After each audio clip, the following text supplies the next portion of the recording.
نحمده ونصلي على رسوله الكريم أما بعد فأعوذ بالله من الشيطان الرجيم بسم الله الرحمن الرحيم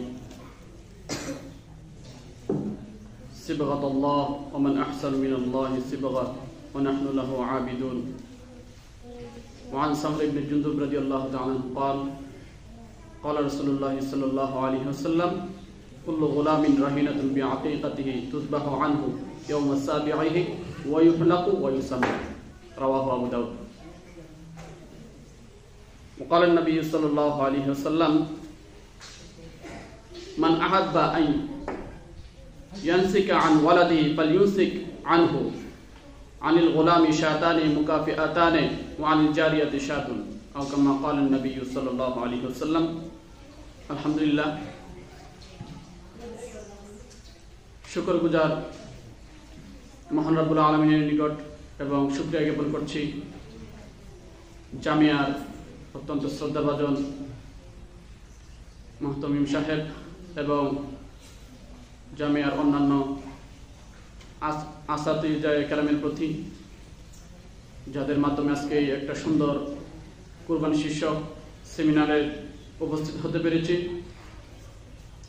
আজকে আমার বিষয় হচ্ছে আকিকা। আকিকা বিষয়টা অনেকের কাছে একটু নতুন মনে হবে, যদিও আমরা ছোটবেলা শুনছি বা জানি আকিকা করতে হয় ছোট বাচ্চাদের, কিন্তু এটা অনেকেই এই সম্পর্কে আমার মনে হয় অনবগত এবং অজানা। তো আমরা যেহেতু মাদ্রাসার ছাত্র, এই জন্য এলমি লাইনে আমরা যে কোনো জিনিস প্রথমে পরিচয় করি শাব্দিক পারিভাষিক সংজ্ঞা দিয়ে। তো ওইটারও একটা শাব্দিক অর্থ আছে। এর শাব্দিক অর্থ হচ্ছে কাটা, কর্তন করা। পরিভাষায় বলা হয় সন্তান ভূমিষ্ঠ হওয়ার পরে যে পশুকে কুরবানি করা হয় বা জবে করা হয় সেটাই হচ্ছে আকিকা। আকিকা আমরা কিভাবে করব সেই ব্যাপারে হাদিসের মধ্যে স্পষ্ট বর্ণনা আছে, কোরআনের মধ্যে আলোচনা আছে এই সম্পর্কে। তো আল্লাহ রাসূল সাল্লাল্লাহু আলাইহি ওয়াসাল্লামের হাদিস আমি আপনাদের সামনে পাঠ করছি, তাই আঙ্গিকে আলোচনা করার চেষ্টা করব ইনশাআল্লাহ। সংক্ষিপ্ত আকারে বলি যেহেতু সময় খুব কম। হযরত সামর ইবনে জুনদুব রাদিয়াল্লাহু তাআলা আনহু একদম ছোটবেলায় যারা ইসলাম ধর্ম গ্রহণ করছেন, যারা ইসলামের জন্য কুরবানি করার জন্য সদা প্রস্তুত ছিলেন, আমরা যারা সিরাত খাতামুল আম্বিয়া পড়ছি সামর ইবনে জুনদুবের নাম শুনছি, যিনি বদর এবং উহুদে নিজের জীবনকে কুরবানির জন্য প্রস্তুত ছিলেন। এরকম একজন সাহাবী থেকে তিনি বলেন যে প্রত্যেকটা বাচ্চাই কি থাকে আল্লাহর কাছে বন্ধক থাকে, তার আকিকার মাধ্যমে এই বন্ধক ছুটাইতে হয়। আকিকা কি করব যে তার সপ্তম দিনে একটা পশু কুরবানি করব, এবং আল্লাহ রাসূল বলেন যে ওই সপ্তম দিনে একটা পশু কুরবানি করা হবে, চাই সেটা ছাগল হোক, মহিষ হোক, দুম্বা হোক বা যেগুলো দ্বারা কুরবানি করা যায় সচরাচর, এবং তার মাথা মুন্ডানো হবে, নাম রাখা হবে। এটা হচ্ছে ইসলামের একটা নির্দেশ এবং সন্তানের হক মাতা পিতার প্রতি। এটা আমরা অনেকেই যারা আমরা ছোটবেলা ছিলাম আমাদের মাতা পিতা জানেন নাই, অনবগত ছিলেন, সেজন্য আমাদের আকিকাও অনেকের হয় নাই, অথচ এটা বিষয় ছিল সপ্তম দিন করে ফেলা।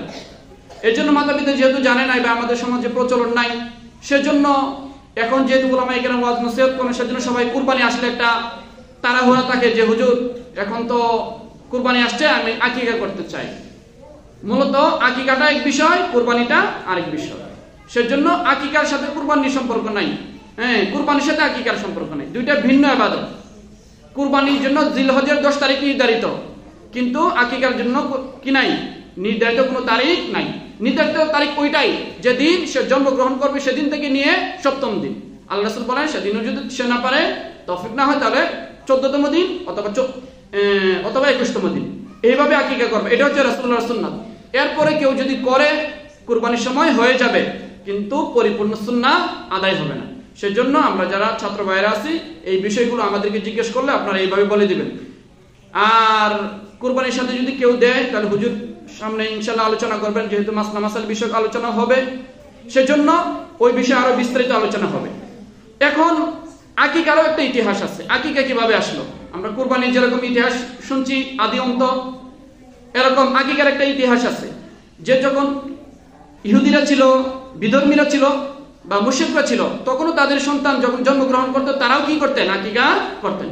তারা আকিকা করতো কিভাবে, যে একটা সন্তান জন্মগ্রহণ করার পর 7ম দিনে তারা একটা পশু জবাই করে ওই পশুর রক্তটা ওই বাচ্চার মাথার মধ্যে কি দিত, লাগাই দিত।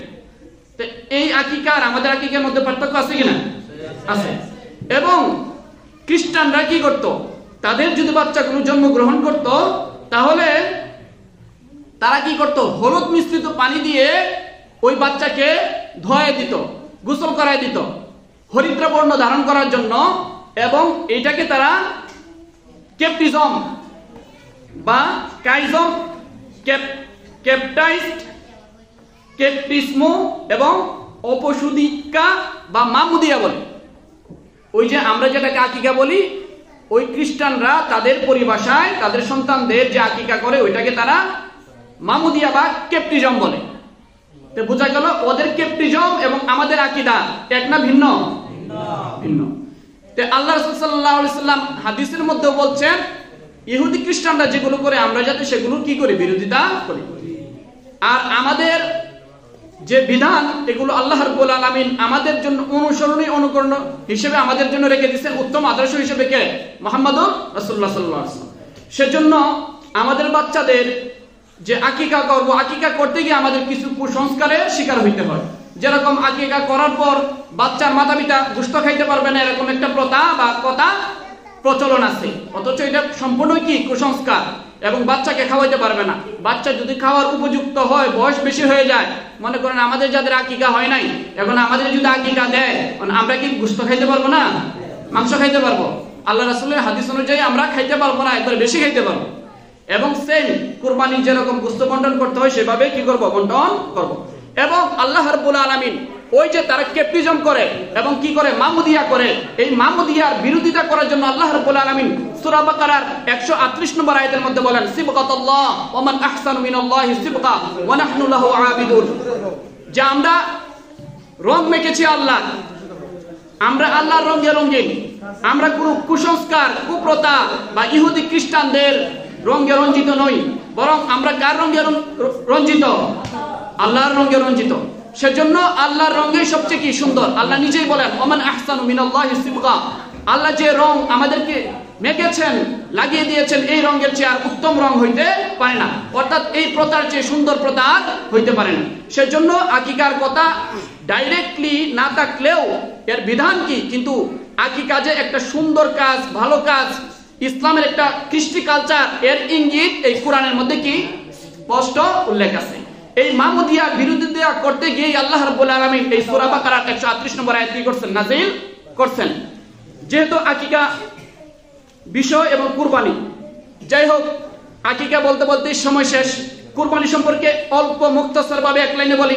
আল্লাহ রাব্বুল আলামিন সূরা কাউসারের মধ্যে আল্লাহ রাব্বুল আলামিন বলেন ফাসাল্লি লিরাব্বিকা ওয়ানহার, হে নবী আপনি নামাজ পড়ুন এবং কুরবানি করুন। সেজন্য এই আয়াত আল্লাহ রাব্বুল আলামিন কেন নাযিল করলেন?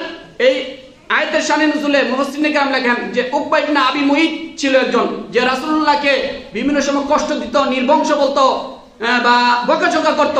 আল্লাহ রাব্বুল আলামিন ওই উকবা ইবনে মুইত সহ যারা ইসলাম এবং মানবতার নবী মুহাম্মদ রাসূলুল্লাহ সহ যারা ইসলামের এবং মুসলমানদের কৃষ্টি কালচার নিয়ে ক্রিটিসাইজ করে, ট্রোল করে, বিদ্রুপ করে, তাদের দাঁত ভাঙা জবাব দেওয়ার জন্য আল্লাহ রাব্বুল আলামিন বলেন হে নবী যারা আপনাকে নির্বংশ বলে, আপনাদেরকে যারা বকাঝকা করে, তারা নির্বংশ হয়ে যাবে, আপনি নবী কি হবেন না, নির্বংশ হবেন না। সেজন্য আল্লাহ রাব্বুল আলামিন বলে ইন্না আতাইনাকাল কাউসার, হে নবী আপনাকে আমি এত বেশি দান করছি যে কাউসারের জন্য সবাই লালায়িত, আকাঙ্ক্ষিত এবং সবাই এর জন্য কি কাতর থাকবে। আপনাকে সেই নিয়ামত দান করছি, আপনি নির্বংশ হবেন না। আপনাকে দুনিয়াতে মানুষ যেরকম স্মরণ করবে, আখিরাতেও আপনার হাতে পানি পান করার জন্য সবাই কি থাকবে, আকাঙ্ক্ষিত থাকবে। সেজন্য উকবা ইবনে আবি মুইত সহ যারা ইসলাম এবং মুসলমানের যুগে যুগে কি করছে, বিরোধিতা করছে, তারা নিশ্চিহ্ন হয়ে গেছে এবং নিশ্চিহ্ন হয়ে যাবে। কিন্তু আল্লাহর বিধান এবং আল্লাহর যে হুকুম এটা কখন কি হবে না, নিশ্চিহ্ন হবে না। সেজন্য ইব্রাহিমের সন্তানরা বুঝতে হবে যে আজকে যারা ইসলাম এবং মুসলমানদেরকে নিয়ে বিভিন্ন সময় বিভিন্ন বিদ্রুপ এবং ঠাট্টা করে এবং কুরবানি সংক্রান্ত যে বিষয়গুলো নিয়ে তারা বিভিন্ন মস্কার করে, হাসি করে, মানবতার দোহাই দেয়, বরং তারা মানবতার কি নয়, মানবতাবাদী নয়, বরং তারা মানবতার নাম দিয়ে ইসলাম এবং মুসলমানদেরকে এই দেশ থেকে, এই ভূমি থেকে, এই বিশ্ব থেকে মুছে ফেলতে চায়।